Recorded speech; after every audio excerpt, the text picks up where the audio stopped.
Mr. Speaker, I ask unanimous consent that all members have 5 legislative days to revise and extend their remarks and include extraneous material on the subject of my special order. Without objection. Thank you, Mr. Speaker. In just a few months in Washington, I've learned that there's always something going on, and this week is no exception to that rule. In the coming days, 2 very important actions may change life for many of my constituents and Americans across the country. Last week, the chairman of the Ways and Means Committee, Mr. Ryan, introduced the Bipartisan Congressional Trade Priorities and Accountability Act of 2014, legislation that would allow the president to negotiate and sign trade agreements with limited congressional oversight. The Committee on Ways and Means has reported that legislation out, and I imagine we'll be considering it on the floor in short order. Next week, the U.S. Supreme Court will hear arguments in Obergefell versus Hodges, a case that has the potential to decide once and for all whether every American, regardless of sexual orientation, should have the right to marry and should have access to all the legal rights and benefits we afford married couples. My colleagues and I plan to address both of these important issues on the floor of the People's House this afternoon.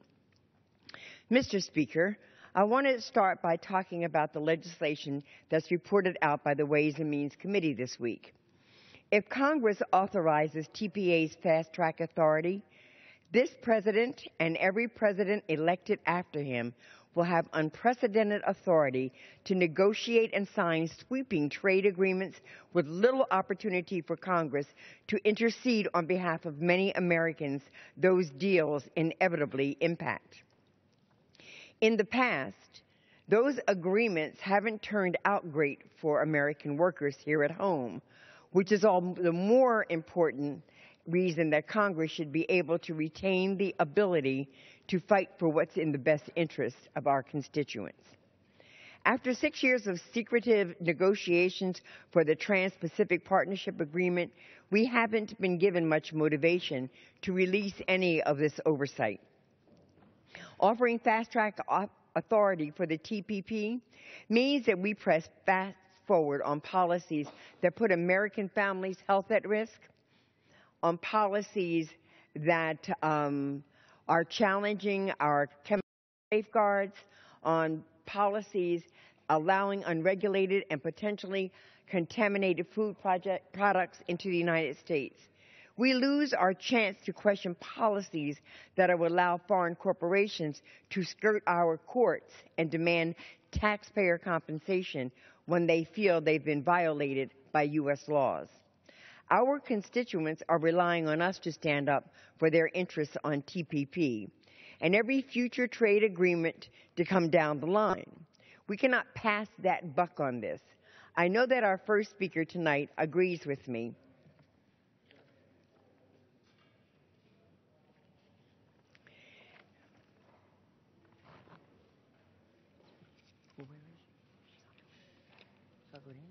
Oh. Thank you, Mr. Speaker. The logistics of a special order hour are quite challenging sometimes. I want to talk a little bit about the state of New Jersey, because the state of New Jersey has seen what can happen when trade deals go bad. Factories close, employees are laid off, and cities who have previously made things bought by consumers around the world are suddenly faced with stunted economies and surges in employment. My capital district, my Trenton Makes the World Takes, is an illustration of what was a great economy in that locale. That's why it is so important that this body ensures we only sign these agreements when we're sure they will help, not hurt working families. And I'd like to yield now to another member deeply familiar with the issues in New Jersey, my friend and my fellow freshman, Mr. Norcross from Camden, New Jersey.